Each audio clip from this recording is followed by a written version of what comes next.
اور یہ جو عام طور پہ کہہ دیتے ہیں کہ بھئی حضرت یعقوب علیہ السلام کے 11 بیٹے تھے، یہ غلط بات ہے۔ یہ بس ایک زبان پہ چڑھ جاتی ہے نا بات، اس کا پھر کوئی علاج تو نہیں ہے۔ بھی 11 تو وہ ہیں جو سجدہ کر رہے ہیں۔ انی رأیت 11 کوكبا والشمس والقمر رأیتهم لی ساجدین، تو 11 تو سجدہ کرنے والوں میں ہے، جس کو سجدہ کیا جا رہا ہے وہ تو اور ہے نا، پھر 11 کیسے ہوئے؟ تو یہ بھی ایک یعنی غلط العام ہے، یعنی جس کو کہتے ہیں کہ ایک بات زبانوں پہ چڑھ گئی۔ ورنہ حضرت یوسف علیہ السلام نے تو جو ستارے دیکھے اور سورج دیکھا، چاند دیکھا، تو اب ستارے 11 ہیں، تو 12 خود تو 12 ہیں۔ ایک بات تو یہ یاد رکھیں۔ دوسری بات یہ بھی دماغ میں رکھ لیں کہ سنت اللہ ہے کہ اللہ تبارک و تعالیٰ قرآن پاک میں نام کا ذکر نہیں کرتے، ناموں کی تفصیل نہیں بیان فرماتے، حتیٰ کہ خاص طور پہ اگر عورت کا نام ہو تو کبھی اللہ نے قرآن میں ذکر نہیں کیا ماں سوا بی بی مریم کی۔ اور بی بی مریم کا نام بھی کیوں آیا کہ عیسیٰ علیہ السلام کی ماں ہے اور ان کا باپ نہیں ہے۔ عیسیٰ علیہ السلام کی نسبت جو ہے وہ ماں کی طرف دی گئی۔ جیسے یہاں پر اللہ نے فرمایا 11 کوكبا، اب ان 11 بھائیوں کا نام قرآن میں نہیں ہے، نام تو صرف یوسف کا ہے، حتیٰ کہ بنیامین کا بھی نہیں ہے، باقی بھائیوں کا بھی نہیں ہے، کیونکہ یہ سنت اللہ ہے کہ نام لینے کی کیا ضرورت ہے۔ ویسے بہرحال اسرائیلی روایات سے لوگوں نے نام لکھے ہیں کہ یہودا تھا، فلاں تھا، بس جب ان کتابوں کا روایات کا اعتبار ہی نہیں ہے پھر نقل کرنے کا کیا فائدہ ہے؟ بھائی اسرائیلی تو وہ لوگ تھے نا جنہوں نے تورات کو بدل ڈالا، یحرفون التوراۃ یحرفون الکلم، یحرفون کتاب اللہ، ان کی روایت کا کیا اعتبار ہے؟ بس ایک رواج ہے، علماء نقل کرتے تھے، ورنہ روایت کا اعتبار نہیں ہوتا۔ قاعدہ یہ ہے کہ لا نصدق ولا نکذب، اگر اسرائیلی روایت کوئی آ جائے تو ہم نہ اس کی تصدیق کریں گے نہ تکذیب کریں گے، ہو سکتا ہے سچی ہو۔ اگر وافقت کتاب اللہ و سنت رسول ہی، اگر قرآن اور حدیث کے مطابق ہے وہ روایت، وہ ہم لے لیں گے، اگر مخالف ہے ہم چھوڑ دیں گے، اگر نہ موافق ہے نہ مخالف ہے تو مجرد معلومات کے لیے ذکر کی جائے گی، اعتبار کوئی نہیں۔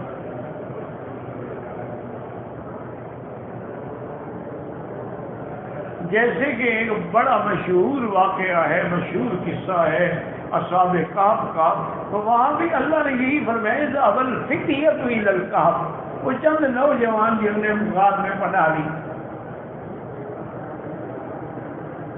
اب ان نوجوانوں کے کیا نام تھے؟ قرآن نے نام نہیں دیا۔ اچھا وہ بھی ماشاءاللہ روایات اسرائیلی ایسے لوگوں نے ڈھونڈ نکالے ہیں، بلکہ آج کل تو جو عامل ہیں نا آپ کے ملک میں، انہوں نے ایک تویز بھی بنایا ہوا ہے کہ جی اصحاب کہف کے نام لکھ کے اگر کسی کو دکھائیں جس پر جن کا اثر ہو تو جن حاضر ہو جاتا ہے۔ انہوں نے تویز بنا لیا ماشاءاللہ۔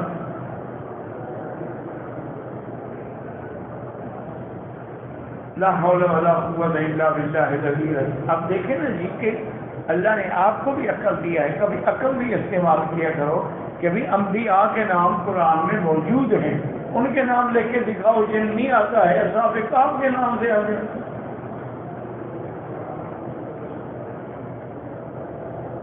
بس ایک روایت ہے چل پڑی ہے. تو اللہ نے نام نہیں لیا ہے مجبوری تو کافی.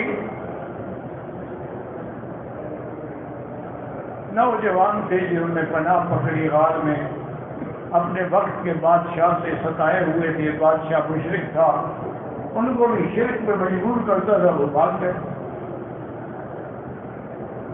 نام نہیں. اسی طرح آپ دیکھیں، میں کون کون سی آیت کا حوالہ دوں کہ جب سیدنا موسیٰ علیہ السلام کے ہاتھ سے ایک آدمی مر گیا، ایک قبطی تھا اور ایک بنو اسرائیل کا تھا، آپ نے بنو اسرائیلی کی مدد کی اور قبطی کو تھپڑ مارا، وہ مر گیا. قبطی جو ہے یہ فرعون کی برادری کا تھا. اب وہاں بھی قرآن میں نام نہیں ہے، ھذا من شیعتہ وھذا من عدوہ. یہ آپ کی جماعت میں تھا، یہ دشمنوں میں سے تھا، نام نہیں. کیوں؟ نام کی ضرورت ہی نہیں ہے نا. اللہ تو قرآن میں وہ چیز لکھتے ہیں جس کی ہمیں ضرورت ہو، جس کے ہم محتاج ہو.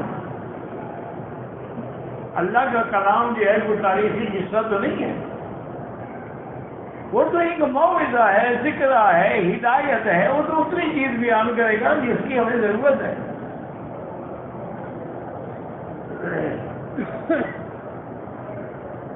اسی طرح آگے دیکھیں، اسی مسئلے میں جاء من اقصى المدینۃ رجل یسعی،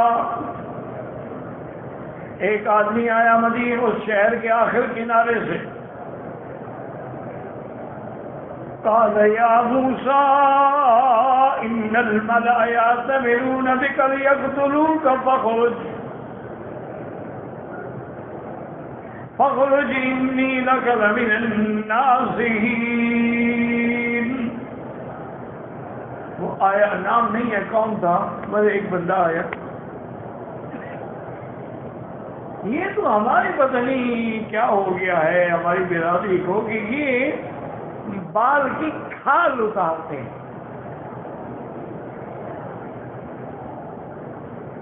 جیسے آدم علیہ السلام کو گندم کا دانہ کھلا دیا، اور اسی طرح کہ جب آدم علیہ السلام کے کپڑے اترے تو انہوں نے کیلے کے پتے جو تھے نا وہ لے کے رکھے. پتہ نہیں کیلے انہوں نے خود جنت میں جا کے لگائے. قرآن نے نام نہیں لیا. یکسفان علیہما من ورق الجنہ،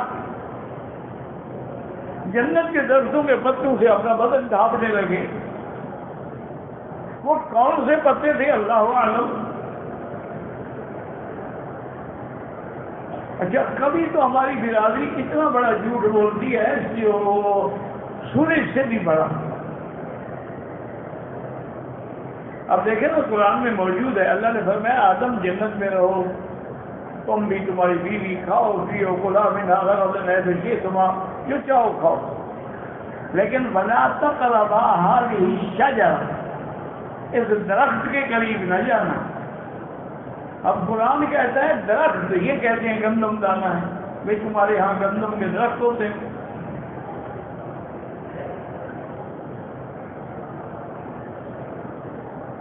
انا للہ و انا الیہ راجعون. اللہ عالم جب قرآن نے نام نہیں دیا، جب حضرت آدم علیہ السلام نے بھی نام نہیں لیا، جب سرکار دو عالم نے بھی نام نہیں لیا، تو ہمیں کیا پڑی ہے کہ ہم ڈھونڈ کے نہیں آئیں کہ جی تم کا دارا تھا اور یہ تھا. اس طرح لوگوں کو پتہ نہیں بھٹکاتے ہیں. ایک کتاب میں انہوں نے لکھا ہے کہ پیران پیر کا ایک لقب ہے نا دستگیر. یہ عام نعرہ ہوتا ہے نا، یا پیر یا دستگیر. اچھا، دستگیر بھی کیوں کہتے ہیں؟ وہ کہتے ہیں کہ ایک دفعہ جنت میں پیران پیر اللہ کے ساتھ ہاتھ میں ہاتھ ڈالے ہوئے جنت کی سیر کر رہے ہیں. اللہ کے نبی نے بھی کبھی ہاتھ نہیں ڈالا. دیکھنے میں بھی اختلاف ہے کہ حضور نے دیکھا بھی ہے کہ نہیں. بعض علماء رویت کے قائل ہیں، بعض علماء رویت کے بھی قائل نہیں ہیں، حتیٰ کہ بھی عائشہ بھی قائل نہیں ہے۔ وہ کہتی ہے جو کہتے ہیں کہ اللہ کے نبی نے میں خدا کو دیکھا ہے، جھوٹ بولتا ہے۔ میں نے خود پوچھا تھا، حضور نے فرمایا نور انا واہ، اللہ کی ذات نور مجسم ہے، کیا طاقت ہے کوئی نور کو دیکھ سکے؟ ہم تو سورج کے نور کو نہیں دیکھ سکتے۔ لیکن بہت سارے صحابہ اس بات پہ ہیں کہ آپ نے دیکھا، چلو تو رویت کا مسئلہ ہے نا، یہ ہاتھ میں ہاتھ ڈال کے جنت کی سیر کروائی جاتی ہے۔ اور اس سے آگے بڑا شرک دیکھو، کہتے ہیں جنت میں جا رہے تھے نا تو اللہ کا پاؤں پھسل گیا، تو پیران پیر نے ہاتھ پکڑ کے اللہ کو روک لیا، اللہ نے کہا جاؤ آج کے بعد تم دستگیر ہو، تم نے میرا ہاتھ پکڑ کے مجھے گرنے سے روکا ہے۔ اور یار جو خدا پھسل جائے وہ بھی خدا ہوتا ہے، جو خدا گر جائے وہ بھی خدا ہوتا ہے۔ اچھا کیوں گرا جی؟ وہاں چھلکا پڑا ہوا تھا کیلے کا، پتہ نہیں وہ کس نے کھایا تھا۔ اللہ کی جنت بھی ایسی ہے کہ وہاں چھلکے پڑے ہوتے ہیں۔ انا للہ و انا الیہ راجعون۔ دعا کریں اگر یہ باتیں لکھنے والے زندہ ہیں، اللہ ان کو ہدایت۔ لیکن اب کوئی ہمارے دشمن تو نہیں، ہماری ان سے کیا دشمنی ہے، کیا جھگڑا ہے؟ ہم صرف یہی چاہتے ہیں کہ خدا کے لیے قرآن اور حدیث کے بارے میں احتیاط رکھو، ایک لفظ بھی ادھر ادھر جاؤ گے تو پھر ٹھکانہ جہنم ہے۔ حتیٰ کہ حضور نے فرمایا کہ جو آدمی اپنی رائے سے، اپنے عقل سے قرآن کی تفسیر کرتا ہے اس نے کفر کیا۔ من فسر القرآن برائیہ فقد کفر۔ اچھا ایک روایت میں یہ بھی ہے کہ اس نے عقل سے تفسیر کی اور تفسیر بھی ٹھیک کی، غلط نہیں کی، لیکن پھر بھی کافر ہو، کیونکہ جب اللہ نے قرآن اتارا ہے، اللہ نے قرآن سینے میں رکھا ہے، اللہ نے قرآن حضور کو پڑھایا ہے اور اللہ نے قرآن کی تفسیر فرمائی ہے۔ اس لیے کسی کو یہ حق نہیں پہنچتا کہ وہ اپنے حدود سے نکلے اور خاص طور پہ قرآن و حدیث کو نعوذ باللہ تعویلات اور اپنی رائے کا اکھاڑا نہ بنائے۔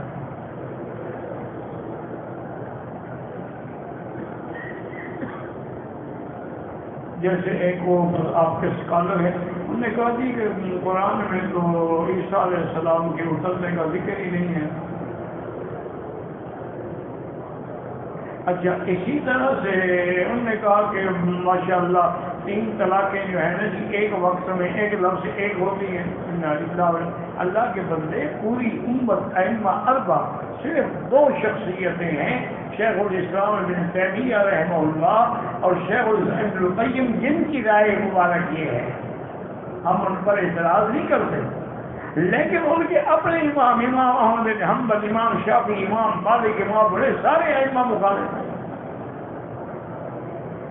وہ کہتے ہیں 3 ہوتی ہیں۔ حضرت عبداللہ ابن عمر کی روایت ہے کہ 3 ہوتی ہیں، عبداللہ ابن مسعود کی روایت ہے کہ 3 ہوتی ہیں۔ ایک آدمی آیا حضرت ابن عباس کے پاس، کہنے لگا کہ میں نے اپنی بیوی کو 100 طلاق دی ہے، تو حضرت عباس چپ کر گئے۔ راوی کہتا ہے میں سوچ رہا تھا کہ پتہ نہیں کیا فرماتے ہیں، بالکل خاموش ہو گئے ہیں۔ تھوڑی دیر کے بعد سر اٹھا فرمایا عجیب بات ہے کہ اپنے جانوں پہ ظلم کرتے ہو، قرآن کے خلاف کرتے ہو، حدیث کے خلاف کرتے ہو، حضرت ابن عباس ہمارا مسئلہ حل کرو۔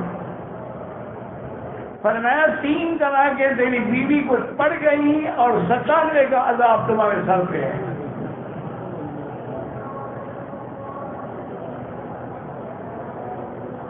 اب یہ ساری روایات کو ہم چھوڑ تو نہیں سکتے، اس لیے ہمیشہ یاد رکھیں کہ ان چیزوں میں، اس لیے بزرگوں کا فرمان ہے اب ہمو کما اب ہما اللہ، جس چیز کو اللہ نے مبہم رکھا ہے تم بھی مبہم رکھو۔ اللہ نے نہیں کھولا تو بس ٹھیک ہے، امنا ہو سکتا ہے۔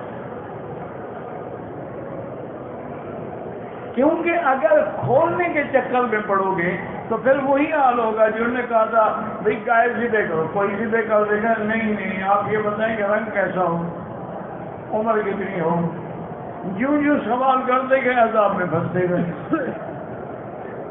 ورنہ حکم تھا ابھی ایک گائے سیدھے کرو، کوئی گائے ہوتی سیدھے کر دیتے تو بات پوری ہو جاتی، لیکن نہیں سوال۔ اس لیے یہ بھی حکم ہے کہ بلا وجہ سوال نہ کیا کرو شریعت سے۔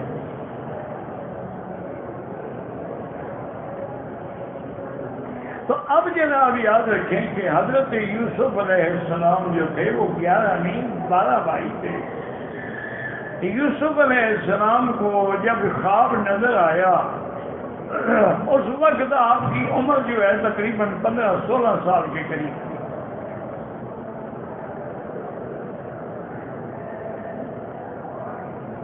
انہوں نے یہ خواب جو ہے حضرت یعقوب علیہ السلام اپنے والد کو بتلایا۔ انہوں نے فرمایا کہ بیٹا کسی کو اس بات کے بارے میں خبر نہ تھا۔ ویسے بھی قاعدہ ہے، یاد رکھو، اگر خواب ڈراؤنا نظر آئے تو حضور نے فرمایا کہ اٹھ کے بائیں طرف 3 دفعہ تھوک دو اور 3 دفعہ پڑھو لا حول ولا قوت الا باللہ العلی العظیم، اور پھر کسی کو نہ بتاؤ تو کچھ بھی نہیں ہوگا۔ اور اگر خواب برا نہیں ہے، اچھا ہے لیکن سمجھ ہی نہیں آتا تو اس کا بھی حکم ہے کہ ہر کسی کو جا کے نہ کہو کہ مجھے خواب کی تعبیر دو، کسی عالم کے پاس جاؤ جو تعبیر رویا کا علم رکھتا ہو، تاکہ وہ تعبیر دے تو اچھی تعبیر دے، ایسا نہ ہو کہ بس منہ سے نکال دے، کبھی نکالے گا۔ حضور نے فرمایا رویا علی رجل طائر، رویا تو ایسے ہے کہ جیسے پرندے کے پاؤں پہ کوئی دانہ رکھا ہو، ہلا اور گر گیا۔ تو آپ نے اذا عبرت بقع، جیسے تعبیر دے گا ہو جائے گا۔ اس لیے عالم سے پیش کریں، اور یہ بھی یاد رکھیں کہ خواب جو ہیں اگر صالح آدمی دیکھیں اور جس کے کپڑے بھی پاک تھے، بستر بھی پاک تھا، رات کو باوضو سویا تھا اور رات کے آخری حصے میں خواب دیکھے تو وہ تقریباً سچا ہو۔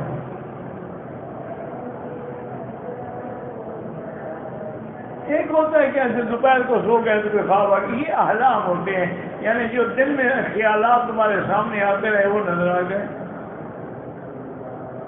اور یہ بھی یاد رکھیں کہ نبی کا خواب جو ہے وہ وحی ہوتا، عام آدمی کا خواب، کسی ولی کا خواب بھی وحی نہیں ہوتا، کسی صحابی کا خواب بھی وحی نہیں ہوتا، نبی کا خواب وحی ہوتا۔ جیسے کہ حضرت ابراہیم علیہ السلام نے خواب دیکھا تھا اور بیٹے سے کہا انی اذبحک، انی رأیت فی المنام انی اذبحک فانظر ماذا تری، قال یا ابت افعل ما تؤمر۔ میں نے خواب دیکھا ہے بیٹا، تمہیں ذبح کر رہا ہوں، اب بتاؤ تمہارا کیا خیال ہے؟ انہوں نے کہا ابا جان وہی کرو جو اللہ کا حکم ہے۔ اسماعیل جانتے تھے کہ میرا باپ نبی ہے، نبی کا خواب تو وحی ہے، اللہ کا حکم ہے۔ قال یا ابت افعل ما تؤمر ستجدنی انشاءاللہ من الصابرین، انشاءاللہ مجھے تم مذاق تو نہیں نہ ذبح ہو جانا، مجھے صبر کرنے والوں میں پائیں گے۔ تو بہرحال نبی کا خواب واحد، ایک بات یاد رکھیں۔ اور حضرت یعنی یوسف علیہ السلام کا جو حالات ہیں نا بڑی عجیب ہیں۔ پہلے بھائیوں نے کنویں میں ڈال دیا، وہاں سے قوم عمالقہ کا ایک وفد گزرا تو انہوں نے کنویں سے نکالا، وہ ان کو مصر لے آئے. مصر میں اس زمانے میں بھی باقاعدہ بازار لگتی تھی جس میں لڑکے لڑکیاں بکتے تھے، غلام بکتے تھے.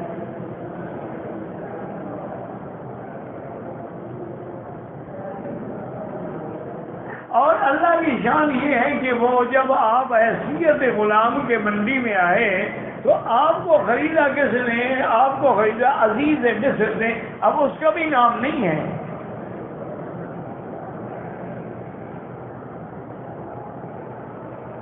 اور اس نے بڑی قیمت دے کے خریدا، چونکہ یوسف علیہ السلام کا جمال جو تھا. اچھا، ایک روایت یہ بھی ہے نا کہ جتنا اللہ نے حسن و جمال پیدا کیا ہے آدھا ملا ہے دنیا کو اور آدھا ملا ہے یوسف علیہ السلام کو. لیکن یاد رکھیں اس جمال میں حضور شامل نہیں ہے، باقی دنیا کی بات ہے. یہ یوسف علیہ السلام کے زمانے میں تھے، ورنہ حضور کے جمال کے سامنے یوسف علیہ السلام کے جمال کچھ بھی نہیں. وہ میں نہیں کہتا، بی بی عائشہ کہتی ہیں واللہ لو رأینا جمال محمد لقطعنا قلوبہم.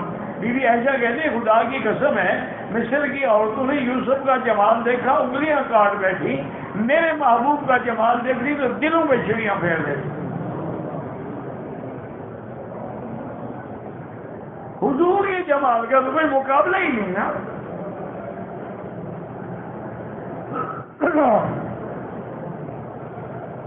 صحابی کی روایت وہ کہتے ہیں کہ ان القمر تجری فی وجہہ، جیسے چاند حضور کے چہرے میں دوڑتا.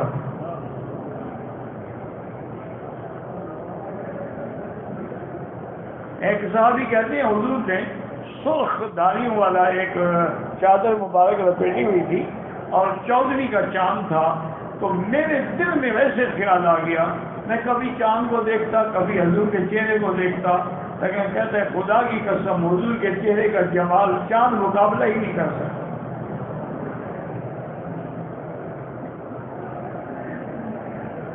تو بہرحال مانا یہ ہے کہ یوسف باقی اسے تو خوبصورت تھے.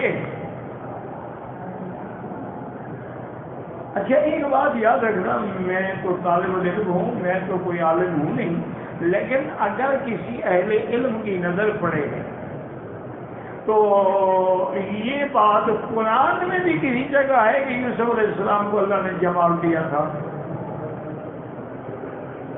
اتنے خوبصورت تھے. یہ بہرحال اہل علم کا کام ہے کہ وہ تلاش کرے. میں تو ایک طالب آدمی ہوں، اور پھر اتفاق ہے، دعا کریں اللہ شفا دے. بیماری کی وجہ سے اب مطالعہ بھی نہیں ہو سکتا، کتابیں نہیں دیکھی جا سکتی. تو بہرحال گزارش یہ ہے کہ آگے جو واقعہ آتا ہے نا کہ بھی وہ ہاتھ کاٹ ڈالے، تو انہوں نے بھی جمال نہیں کہا، انہوں نے کہا ما ھذا بشرا، یہ انسان نہیں، ان ھذا الا ملک کریم، یہ کوئی فرشتہ ہے. تو فرشتے کی تشبیہ جمال سے نہیں دی جاتی. کسی نے دیکھا ہے فرشتہ کہ فرشتہ خوبصورت ہوتا ہے؟ فرشتے کی تشبیہ دی جاتی ہے پاک ہونے میں، کہ جیسے فرشتے پاک ہیں، غلطی نہیں کرتے، یہ بھی پاک ہے کہ اس پر کوئی جادو اثر بھی نہیں کرتا. وہ تشبیہ عفت میں تھی، عصمت میں تھی، جمال میں نہیں تھی. بہرحال اہل علم کا کام ہے وہ تحقیق کریں. میں تو ایک ادنا سا طالب علم ہوں، اللہ اعلم.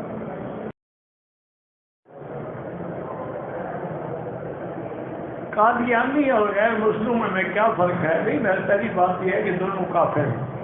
اور دوسرا قادیانی جو پہلے مسلمان تھے پھر قادیانی بنے، وہ تو مرتد ہے، وہ تو کافر سے بھی 2 قدم آگے ہے.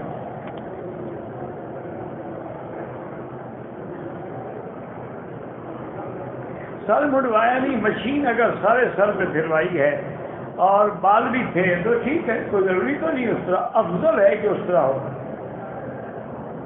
دوسرا عمرہ کرنے کے لیے احرام کہاں سے باندھیں؟ چاہے مسجد عائشہ سے باندھیں، جرانہ سے باندھیں، طائف سے باندھیں، یہاں سے مرضی ہے. عمرہ کتنے دنوں کے بعد سے بہتر ہوتا ہے کہ 4-5 دن گزر جائیں تاکہ بال نکل آئیں.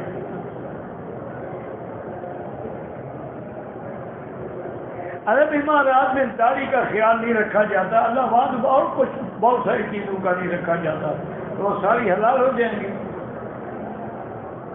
وہاں تو بڑے بڑے ہوٹلوں میں سب کہتے ہیں ڈانس بھی ہوتا ہے، بار بھی ہے، شراب بھی ہے، وہ بھی حلال ہو جائے گا۔ یہ کیا مثال ہے؟ آپ نے کلمہ عرب امارات کا پڑھا ہے، محمد عربی کا پڑھا ہے صلی اللہ علیہ وسلم۔ اب مکے والے داڑھی منڈائیں تو ہمارے لیے کوئی دلیل ہے؟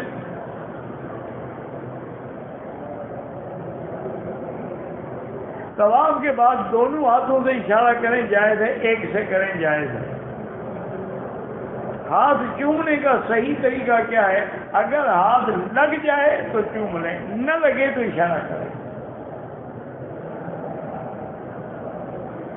مگر اس سے پہلے جو 2 رکعت پڑھی جاتی ہے مستحب ہے۔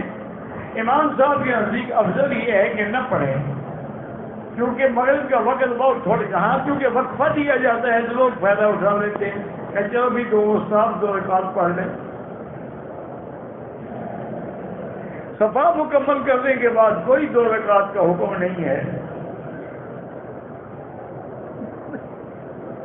سر کے بال استرے سے نہیں منڈوائے، کینچی سے تھوڑے، اگر ٹک لگایا ہے کینچی سے تو دم پڑ گئے، بال بھی منڈوائے دم بھی دیں۔ اگر کینچی سے سارے سر کے بال کاٹے ہیں تو کوئی دم نہیں۔ عورتیں عمرہ کرنے کے بعد شیمپو سے بال دھو سکتی ہیں اگر وہ صفا مروا دوڑ چکی ہے، بال کاٹ چکی ہے، اب شیمپو استعمال کرے یا جو مرضی آئے کرے، لیکن پہلے کرے گی تو شیمپو میں خوشبو ہوتی ہے، دم پڑ جائے گی۔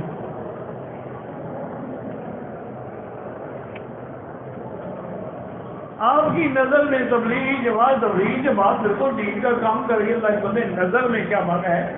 تم خود ساتھ چل کے دیکھ لو کیا کرتے ہیں، 2-3 دن چل کے دیکھ لو نا، چوری سکھاتے ہیں، ڈاکہ سکھاتے ہیں، قتل سکھاتے ہیں، دہشت گردی سکھاتے ہیں، یا نماز روزہ اور کلمہ سکھاتے ہیں، پتہ لگ جائے گا۔ کہتے ہیں کہ حرم میں مکروہ وقت بالکل ہے، عصر کے بعد نماز نہ پڑھے، مغرب کے بعد پڑھے۔ بعض علماء کے نزدیک طواف کی 2 رکعت پڑھ سکتا ہے عصر کے بعد، وہ بھی کہتے ہیں وہاں نماز نہ پڑھے، افضل یہی ہے کہ مغرب کے بعد پڑھے، لیکن اگر وہ کہتے ہیں کہ کوئی ذوات حاجہ نماز ہے تو پڑھ سکتا ہے۔ نمازیوں کے آگے سے اگر سجدے کی جگہ سے دور گزرے تو پھر گناہ نہیں ہوگا، لیکن بہتر ہے کہ نہ گزرے۔ کہتے ہیں کہ طواف میں چاہتے بھی ہم نہیں ہیں، لیکن کبھی کبھی عورتوں کو ہاتھ لگ جاتا ہے، اللہ نیتوں کو جانتے، اللہ دل کو جانتے، انشاءاللہ گناہ نہیں ہوگا، لیکن اگر آمدن ادھر جاتے ہو جہاں عورتیں ہوں تو پھر تو اللہ جانتے ہیں۔ حضور کی آل اولاد کا، جب حضور کا واسطہ منع ہے تو آل اولاد کا کہاں سے جائز ہو گیا؟ ایک آدمی سوموار کو عمرہ کیا، سر بلایا، منگل کو مسجد احرام باندھ کے عمرہ کیا، سر کے بعد سر پہ کینچی لگائی، کس چیز کو کینچی لگائی؟ خود 1 دن پہلے تو اس طرح پھروایا ہے، بال کہاں سے جو کینچی لگائی؟ اس طرح بھی پھروائے، دم بھی ادا کرے۔ تفسیر مکی آپ کی جو تفسیر ہے وہ پاکستان میں کہاں سے ملی؟ بھائی اب مجھے خود تو پتہ نہیں ہے، لیکن بہرحال اگر آپ قاسم علوم مدرسے سے پتہ کریں تو مل جائے گی، ورنہ ہو سکتا ہے وہ جو دکانیں ہوتی ہیں کتابوں کی وہاں بھی ملے، اللہ عالم، مجھے پتہ نہیں ہے۔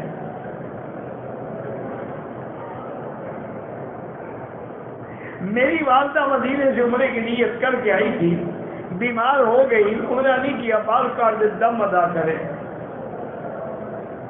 کہ مذاق تھوڑی ہے کہ جب چاہو کاٹ دو، جب چاہو نیت کر لو۔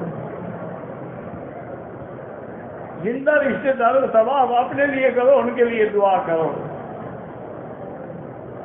میری بوڑھی والدہ عمرے پہ نہیں آ سکی، اس کے لیے آپ عمرہ بالکل کر سکتے ہیں۔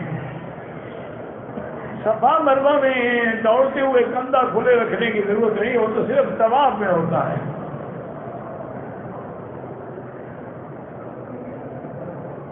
اگر احرام باندھ کے عمرے کی نیت کی، 2 رکعت پڑھے، نماز عصر کے بعد ایسا کرنا ٹھیک بالکل ٹھیک نہیں ہے، 2 رکعت پڑھنے کی ضرورت ہی نہیں ہے، بس نیت کرو لبیک پڑھتے ہوئے آ جاؤ۔ میری بیوی کے پتے میں پتھری ہے، حاملہ بھی ہے، اللہ شفا عطا فرمائے۔ کرسی پہ بیٹھ کے اگر معذور ہے تو نماز پڑھ سکتا ہے، جو سجدہ نہ کر سکتا ہو۔ اگر معذور ہے تو کرسی پہ کوشش کریں کہ کھڑے ہو جائیں، نیت کریں، پھر بیٹھ جائیں۔ جتنی دیر کھڑا ہونا ممکن ہو کھڑے ہو۔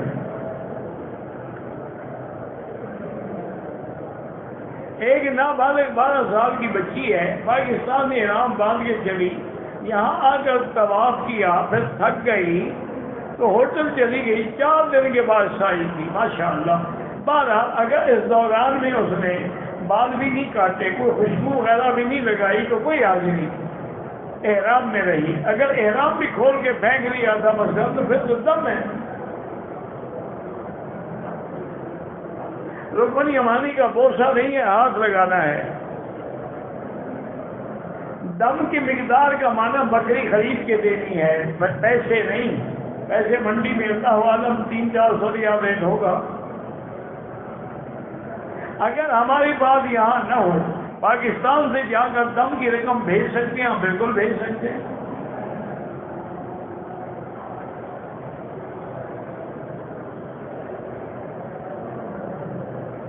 جو داڑھی کٹواتا ہے اس کے پیچھے نماز نہ پڑھا کریں، کیونکہ بار بار کٹوانے سے آدمی فاسق و فاجر ہو جاتا ہے، گناہ کبیرہ کا مرتکب ہو جاتا ہے۔ ایک آدمی والدین میں ایک لڑکا والدین کو گالیاں دیتا ہے، بد نصیب ہے، اللہ اس کو ہدایت دے۔ 100 دفعہ سورۃ اخلاص پڑھ کے اس کے لیے روزانہ دعا کیا کرو۔ آج کل تو یہ لوگ ہیں جو ماں باپ کو بھی گالیاں دیں۔ پاکستان سے ہم آئے ہیں، میری خالہ نے بولا میرے لیے مدینے کی مٹی لے کے آنا، لے جائیں، کوئی بات نہیں۔ شیعہ کے ساتھ کھانا پینا بہتر ہے کہ نہ کھائیں پییں، ویسے تو کافروں کے ساتھ جائز ہے تو شیعہ کے ساتھ بھی جائز ہے۔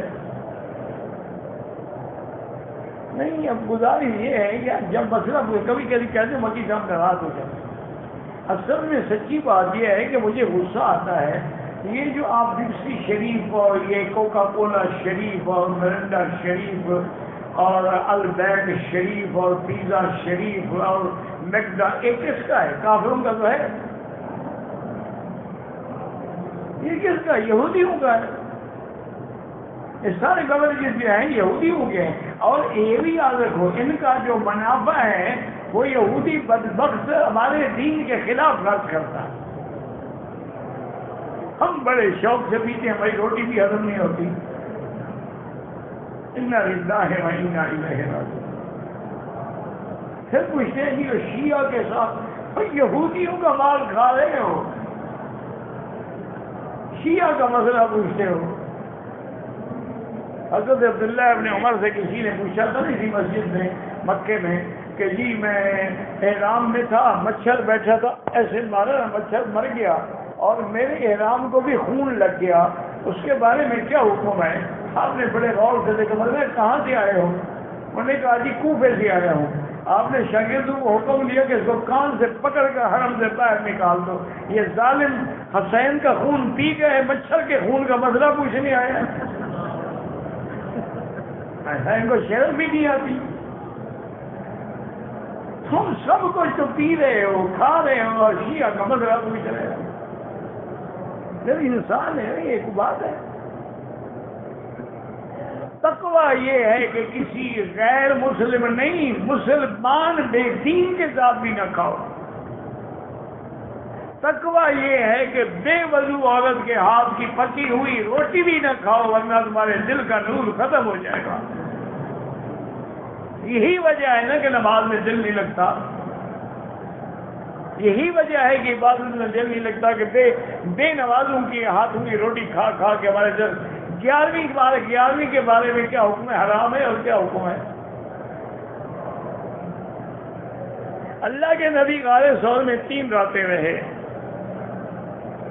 عمرے کے دوران کوئی ارکان چھوٹ جائے، کوئی ارکان کون سا ارکان؟ اگر طواف بھی چھوٹ جائے عمرہ نہیں ہوگا، صفا مروہ چھوٹ جائے دم دینی ہوگی، ویسے کوئی چھوٹی موٹی غلطی ہو صدقہ کر دو، رات کو عمرہ کیا طواف بعد سائی کی، پھر ناشتے کرنے کے بعد بال کٹوائے، کوئی حرج نہیں۔ اگر احرام باندھے رکھا، احرام کھول دیا تھا پھر دم پڑ گئی،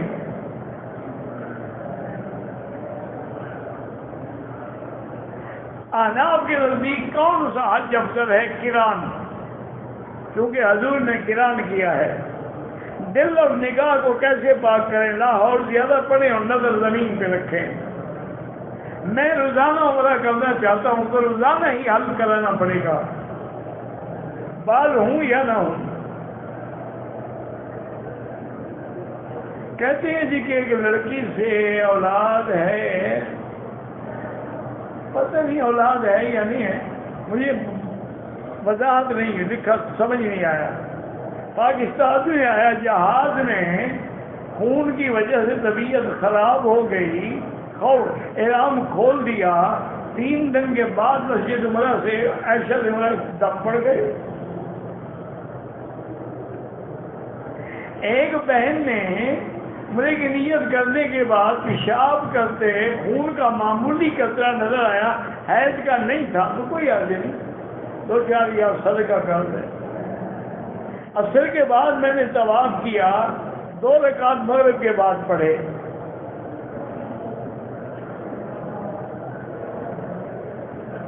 اشاعت توحید والے کہتے ہیں کہ حضور پاک نہیں سنتے، وہ ٹھیک کہتے ہوں گے، ان کی تحقیق ہے اپنی۔ مسجد الحرام میں عورتیں نماز جنازہ پڑھ سکتی، فرض نماز پڑھ سکتی ہیں، جنازے کیوں نہیں پڑھ سکتی؟ غار ہیرا یا غار ثور پہ چڑھنا سنت ہے؟ بالکل نہیں، جائیں تو جائیں، زیارت کریں، بس یہ تو نہیں کہ چڑھنا سنت ہو۔ دوران طواف وضو ٹوٹ جائے 30 چکر میں تو پھر وضو کر کے ابتدا سے شروع کریں، اگر 4 چکر پورے کر لیے تھے پھر جہاں چھوڑا ہے وہاں سے شروع کریں۔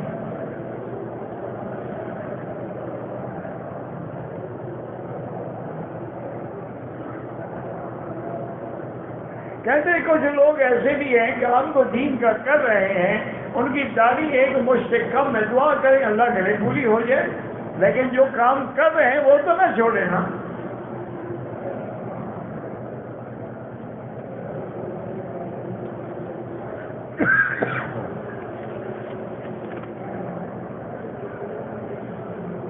جتنا ایئرپورٹ سے ہوٹل پہنچے تو اہلیہ وضو کرنے کے احرام سر سے اتار دیا، کچھ نہیں ہوتا، عورت کا احرام ہوتا ہی نہیں ہے تو خام خواہ باندھا ہوا ہے۔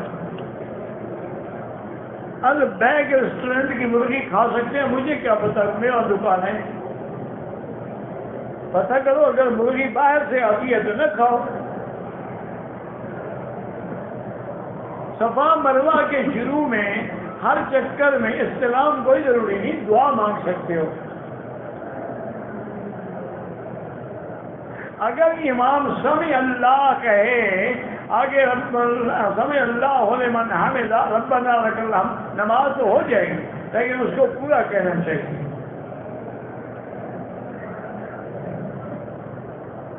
عادتاً حیض کے ایام 5 دن ہیں، 7 دن کے بعد خون کا معمولی سا دھبا وہ حیض نہیں ہوتا، گرمی کی وجہ سے بھی ہو جاتا ہے۔